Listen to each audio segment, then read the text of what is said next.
역대급 태풍이라고 불리는 흰남노가 북상 중입니다. 엄청난 비바람을 몰고 온다고 합니다. 모두들 태풍 피해 없도록 각별히 조심하시기 바랍니다. 흙, 불, 물, 그리고 인고의 시간이 만들어내는 도자기 작품들은 보기만 해도 정말 아름답죠. 고려 청자나 조선 백자의 경우 어마어마한 가격으로 경매됩니다. 1996년 뉴욕에서 경매된 조선 백자는 무려 114억에 팔리기도 했습니다. 예전에 우리가 일반적으로 많이 사용했던 사기 그릇은 모래 흙인 사토가 사용됩니다. 도공은 사토를 산에서 퍼와서 거친 흙과 모래를 먼저 물로 썩습니다. 이제 흙탕물이 됐겠죠. 흙탕물을 큰 대야에 올려진 체에다 붓기 시작합니다. 이것을 수비작업이라고 하더라고요. 쉽게 말해 불순물을 없애는 과정인 것이죠. 불순물을 제거한 고운 사토는 부드러운 진흙이 됩니다. 이것으로도 부족해 밀가루 반죽하듯이 바닥에 놓고 발로 밟기 시작합니다. 이것을 꼬박 밀기라고 합니다. 여기까지가 그릇을 빚기 전까지 단계입니다. 본격적으로 그릇을 빚기 위해 그릇 성형을 통해 모양을 갖추어 갑니다. 이 그릇 성형은 도공의 손과 이 발의 감각을 통해 만들어집니다. 이런 장면은 상상이 가시죠? 발물레에 진 흙을 올려놓고 어느 정도 모양을 만든 다음에 발물레를 발로 돌려가며 이 손으로 모양을 다듬어가는 모습 말입니다. 성형 과정이 다 끝나면 건조 과정을 거쳐 가마에서 굽게 됩니다. 도공에 따라 다르겠지만 보통 한두 달에 한 번씩 가마에 불을 지핍니다. 도공은 가마를 떠나지 않고 10시간 이상씩 불 앞에서 지키고 있어야만 한다고 합니다. 불이 그릇을 잘 감싸고 있는지 확인하기 위해서입니다. 그러다 불이 부족해지면 장작을 곧바로 넣어줘야 하기 때문이죠. 안 그러면 공기가 들어가 산화돼서 원하는 그릇을 만들 수 없기 때문입니다. 한여름에도 섭씨 1300도 가마 안에서 20여 시간을 견뎌낸 그릇들이 비로소 맑고 뽀얀 모습을 드러냅니다. 일단 진흙이 모양을 갖추고 건조 후 가마 속으로 들어가면 더 이상 고쳐 쓸 수가 없습니다. 하지만 물레 위에서 돌려가며 이래저래 모양을 빚다가 잘 되지 않으면 그 흙으로 다른 그릇을 빚어 만들 수가 있습니다. 이런 비유가 예레미야서 18장에 나옵니다. 바로 토기장이 비유인데요. 하나님께서는 이스라엘 백성들에게 말씀하시기 위해 예레미야 예언자로 하여금 토기장의 집으로 내려가라고 명하십니다. 그곳에서 주님의 말씀을 이스라엘 백성들에게 선포하시겠다는 겁니다. 그래서 이 예레미야 예언자는 주님 말씀대로 곧바로 토기장의 집으로 향했습니다. 토기장이가 있었던 집은 아마도 예루살렘 근처였던 것으로 보입니다. 그곳은 좋은 흙과 물 그리고 건조하기에 적당한 기후 조건을 갖추고 있었습니다. 예로부터 제조업이 발달한 곳 중 하나이기도 했습니다. 토기장이의 집에 도착해 보니 때마침 토기장이가 물레 위에 진 흙을 올려놓고 그릇을 빚고 있었습니다. 가만히 작업하는 것을 보니 토기장이가 진흙으로 그릇을 빚다가 잘 되지 않으면 만들던 흙을 버리고 다른 흙으로 교체하는 것이 아니라 잘못 빚은 진흙으로 그 진흙으로 다른 그릇을 빚는 것을 보게 됩니다. 그때에 하나님께서 예레미야에게 말씀하십니다. 그 말씀이 예레미야서 18장 6절 이하입니다. 이스라엘 백성아, 내가 이 토기장이와 같이 너희를 다룰 수가 없겠느냐? 나 주의 말이다. 이스라엘 백성아, 진흙이 토기장의 손 안에 있듯이 너희도 내 손 안에 있다. 내가 어떤 민족이나 나라의 뿌리를 뽑아내거나 그들을 부수거나 멸망시키겠다고 말을 하였더라도 그 민족이 내가 경고한 죄악에서 돌이키기만 하면 나는 그들에게 내리려고 생각한 재앙을 거둔다고 말씀하셨습니다. 토기장이처럼 다시 고쳐 쓰시겠다는 겁니다. 그런데 그 백성이 주님의 말씀을 순종하지 않고 악한 일을 하기만 하면 약속하신 복을 거두시겠다는 말씀도 하셨습니다. 그 심각성을 자각하게 하기 위해서 이미 하나님께서 주님의 말씀도 순종하지 않고 악한 일만 일삼고 있는 그들을 위해 내릴 재앙도 마련하셨고 벌을 내리기 위해 계획도 세우셨다고 하십니다. 그러니 제발 각자 사악한 길에서 돌이키고 너희의 행동과 행실을 고칠 수 있는 기회를 주시겠다고 말씀하십니다. 여기서 중요한 말이 돌이키다라는 말입니다. 하나님께서는 불순종하고 범죄한 이들을 법과 원칙에 따라 처리하시는 분이 아니십니다. 진노 중에도 긍휼을 잊지 않으시는 사랑의 하나님이십니다. 돌이키다는 원어는 슈브인데 회복하다라는 의미입니다. 죄인 입장에서는 되돌아가다이고 하나님의 입장에서는 되돌아오다인 것이죠. 성경에는 돌이키다는 슈브라는 말이 1000번도 넘게 나올 정도로 중요한 말입니다. 그만큼 선택받은 선민도 엄청나게 죄를 많이 지었음을 짐작할 수 있는 단어이기도 합니다. 성경에는 회개의 과정이 이 단어가 등장합니다. 그 이유는 본질적으로 회개의 두 가지 필수 조건을 다른 말보다 더 잘 드러내기 때문인데요. 회개의 두 가지 필수 조건은 먼저 악에서 그 잘못으로부터 돌아서는 것이고, 다른 하나는 선으로 돌아가는 것입니다. 악에서 떠난다고 하나님과의 관계가 회복되는 것은 아닙니다.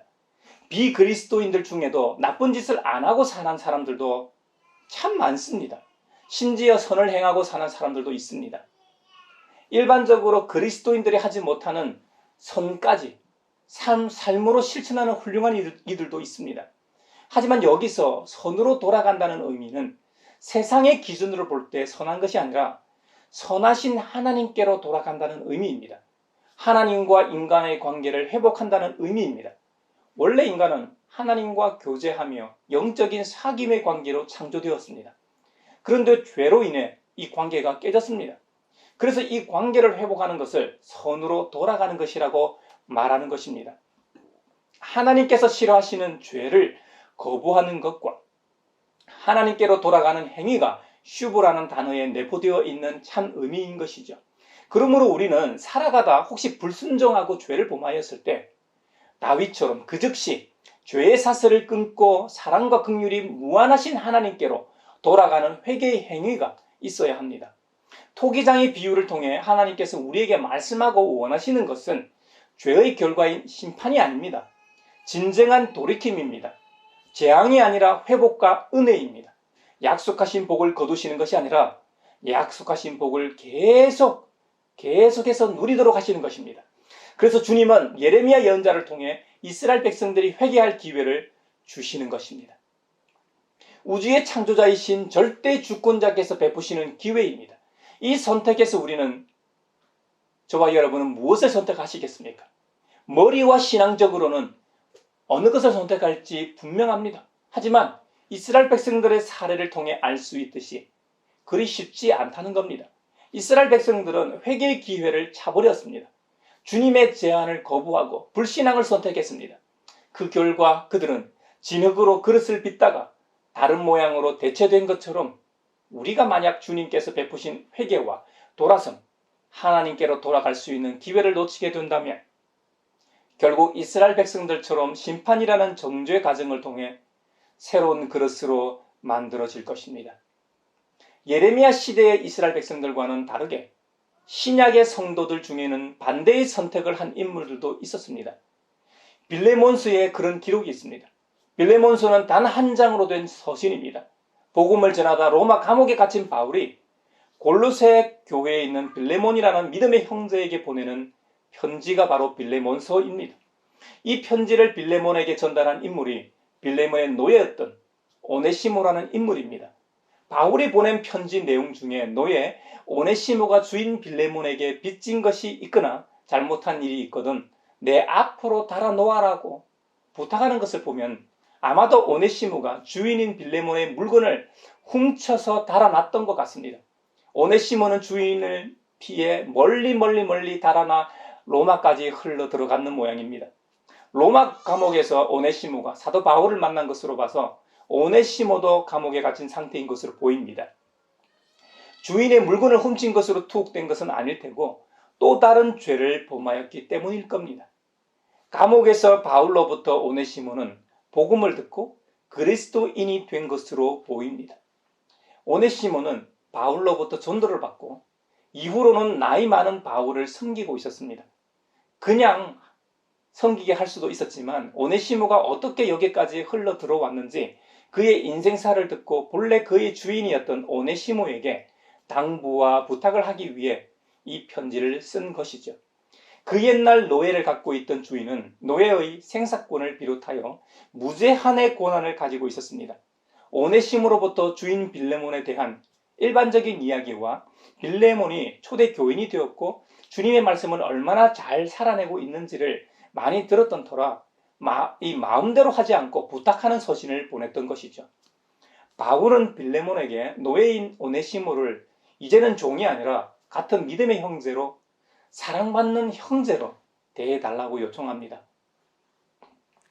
그대가 선한 일을 맞이 못해서 하지 않고 자진해서 하기를 원했기 때문이라는 겁니다. 그리고 이 편지를 전달하는 오네시모를 맞이할 때 그대의 물건을 훔쳐간 도둑놈으로 대하지 말고 사도 바울이 나를 맞이하듯이 오네시모를 맞이해 달라는 겁니다. 참 기가 막힙니다. 우리나라 영화 중에 배우 전도연 주연의 밀양이라는 영화가 있었습니다. 그 영화에 보면 주인공인 이신혜가 하나밖에 없는 아들이 유괴 살해당한 일로 고통받다 신앙을 가지게 되면서 하나님으로부터 위로를 받고 슬픔을 딛고 살아가게 됩니다. 그러다 원수까지 사랑하라는 말씀대로 큰 용기를 내서 말이죠. 아들을 살해한 유괴범을 찾아가서 용서하기로 합니다. 그런데 아들이 다니던 학원의 원장이었던 이 유괴범이 자신도 감옥에서 전도를 받고 회개하고 하나님의 백성이 되었다고 합니다. 거기까지는 좋습니다. 하지만 이어서 그 살인범은 이신혜가 아직 당신을 용서한다고 말하지도 않았는데 먼저 자신은 이미 하나님께 용서를 받아 마음이 편안하다는 말을 듣게 됩니다. 이에 이신혜는 주체할 수 없는 충격을 받게 됩니다. 이 장면이 이 영화의 하이라이트입니다. 피해 당사자인 자신은 아직 용서하지도 않았는데 그리고 큰 고통 가운데 살아왔는데 살인자는 스스로 하나님께 용서를 받았다고 합니다. 이때 주인공의 종교적 신념은 무참히 깨져버립니다. 빌레몬의 입장에서도 내가 주인인데 내 재산인 오네시모에 대한 무한한 소유권이 내게 있는데 게다가 내 물건을 훔쳐 달아났기 때문에 때려 죽여도 시원찮은데 바울 자기가 뭔데 용서하라고 용납하라고 합니까? 빚진 게 있다면 사도 바울 자신에게로 달아놓으라고까지 말합니다. 물론 빌레몬은 바울의 전도를 통해 그리스도인이 되었습니다. 그러니 복음의 빚진 자가 되는 셈입니다. 그렇다고 해도 이건 좀 다른 문제 아닐까요?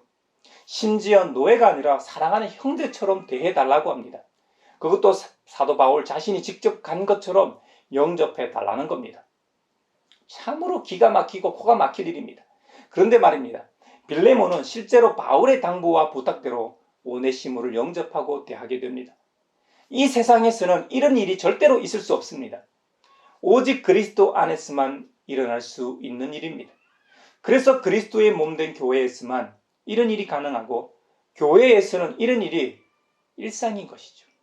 만약 우리 가양교회가 이런 모습이 없다면 우리는 교회가 아닙니다. 간판만 교회 간판을 달고 영업하는 음식점이나 다를 바 없습니다.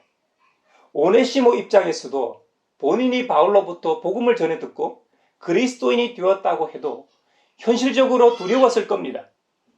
주인이 아무리 사랑이 많고 믿음의 사람으로 소문났다고 해도 주인의 물건을 훔치고 달아난 자기를 용서하지 않고 죽일 수도 있지 않습니까?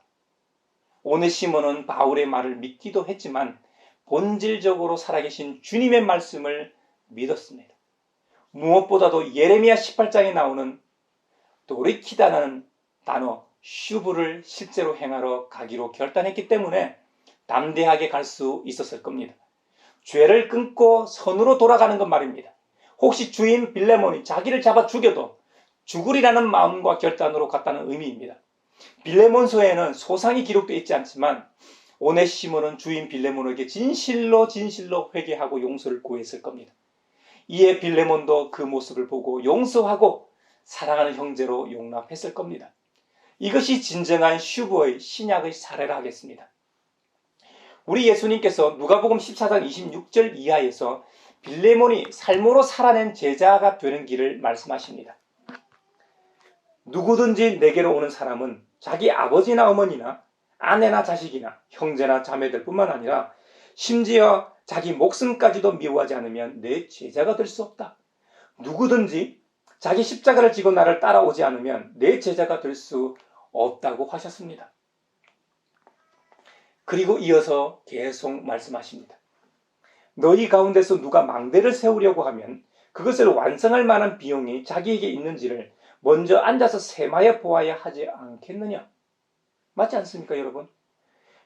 그렇게 하지 않아서 기초만 놓은 채 완성하지 못하면 보는 사람들이 그를 비웃을 것이며 이 사람이 짓기를 시작만 하고 끝내지는 못하였구나 하고 말할 것이다 하고 말씀하셨습니다. 또 비유를 하나 더 드셨습니다. 또 어떤 임금이 다른 임금과 싸우러 나가려면 20,000명을 거느리고서 자기에게로 쳐들어오는 그를 자기가 10,000명으로 당해낼 수 있을지를 먼저 앉아서 헤아려 보아야 하지 않겠느냐. 당해낼 수 없겠으면 그가 아직 멀리 있을 동안에 사신을 보내서 화친을 청할 것이다 하고 말씀하셨습니다. 이렇게 말씀하신 이유는 자기 소유를 다 버리지 않으면 주님의 제자가 될 수 없음을 역설하기 위함이었습니다. 이 말씀은 종교 지도자들을 질타하신 후 예수님의 교훈과 권위에 크게 감동한 무리가 계속해서 예수님을 따라왔기 때문에 그들을 향해서 하신 비유와 말씀입니다. 많은 무리가 예수님을 따른 이유는 예수님께서 하시는 기적과 일들을 보고 따른 것입니다. 이에 너희가 진짜로 나를 따라오고자 한다면 이래야 한다는 겁니다. 주님께서 말씀하신 제자가 되는 길은 두 가지인데 그 두 가지 조건이 다 부정적인 것입니다. 하나는 혈육과 자신의 목숨까지 미워하지 않으면 제자가 될 수 없다는 겁니다. 또 하나는 자기 십자가를 지고 예수님을 따라야 한다는 겁니다. 당시 십자가의 이미지는 잔혹한 사형 집행 방법이었습니다. 죽음과 고통과 수치의 대명사였습니다. 수치와 고통, 죽기를 각오해야만 제자가 될 수 있다는 역설입니다. 이 두 가지 조건을 말씀하시면서 예로 드신 두 비유는 언뜻 보면 제자가 되는 길과 아무런 관련이 없는 것처럼 보입니다. 망대를 세우고 전쟁을 하는 것과 제자가 되는 것이 무슨 상관이 있습니까? 무슨 일을 하기에 앞서 충분히 생각하고 헤아려 보아야 한다는 것이지요. 여러분, 청와대 이전 문제만 봐도 인수위에서 말한 비용보다 몇 배로 더 들어가고 있습니다. 또 외교적으로도 균형 잡힌 외교를 위해 제대로 셈을 하지 못하고 전 정부와 차별화를 위해 미국에 몰빵하다 보니 현대기아자동차가 큰 피해를 입게 됐습니다. 이런 피해는 앞으로 더 늘어날 겁니다. 한 치 앞도 못 보고 선택한 결과는 온 국민이 함께 져야 하는 비극입니다. 제자의 길이란 혈육을 끊고 자기 십자가를 질 만큼 희생정신과 각오가 있어야 한다는 예수님의 말씀은 정말로 인정머리 없이 혈육을 나 몰라라 하라는 말씀이 아닙니다. 이것은 우선순위의 문제입니다. 그리고 이 세상에서의 물질력과 명예욕 등과 같은 육체의 정욕과 안목의 정욕과 이생의 자랑에 연연해 하지 말라는 말씀입니다. 그런 것들을 쫓다 보면 제자의 길을 걸어갈 수 없음을 역설하고 계심을 우리 모두가 잊지 말아야 합니다. 엘리사의 사원 게하시를 보십시오. 나아만 장군의 나병을 고치는 일로 대가를 가로챈 결과 게하시 본인이 나병 환자가 되지 않습니까? 물질력 때문 아닙니까? 초대교회에서 아나니아와 삽비라 부부가 자신의 소유를 팔아 일부는 감추고 일부는 마치 전부인 양 가져와 하나님께 드렸습니다. 그 결과 부부는 둘 다 헌금을 드리고도 죽임을 당하였습니다. 명예욕과 과시욕 때문이 아닙니까? 남들에게 이렇게 많은 물질을 헌금으로 드릴 만큼 큰 믿음을 가진 것처럼 보이기 위함 아닙니까? 사랑하는 형제자매 여러분, 우리가 믿는 예수 그리스도의 복음은 결코 값싼 은혜가 아닙니다. 온 우주를 창조하신 전능하신 하나님께서 우리를 선택하신 사랑입니다. 그것도 주님의 하나밖에 없는 외아드님을 이 땅에 보내셔서 우리 대신 십자가에서 친히 몸짓고 피 흘리심으로 대속하신 사랑입니다. 우리가 반복적인 잘못을 범한다 할지라도 되돌이키는 슈브가 있으면 됩니다. 성령님을 통해 깨닫게 하시는 순간 그 즉시 그 잘못을 끊고 선하신 하나님께로 돌아가면 됩니다. 깨닫게 하시는 방법은 성령님께서 내주하시면서 우리 마음과 생각으로 깨닫게 하시기도 합니다. 또 성경을 읽을 때나 찬양할 때, 예배를 드리고 설교를 들을 때 깨닫게 하시기도 합니다. 또 믿음의 형제 자매나 피조 세계를 통해서도 깨닫게 하실 수 있습니다. 어떤 경우이든지 그 즉시 죄악의 사슬을 끊고 선하신 하나님께로 되돌아가는 것이 중요합니다. 이것이 제자의 길입니다. 제자의 길은 한번 결단한다고 해서 되는 것이 아닙니다. 매 순간, 날마다 선택해야 합니다. 이번 한 주간도 우리 모두가 제자의 길을 걸어가길 바랍니다.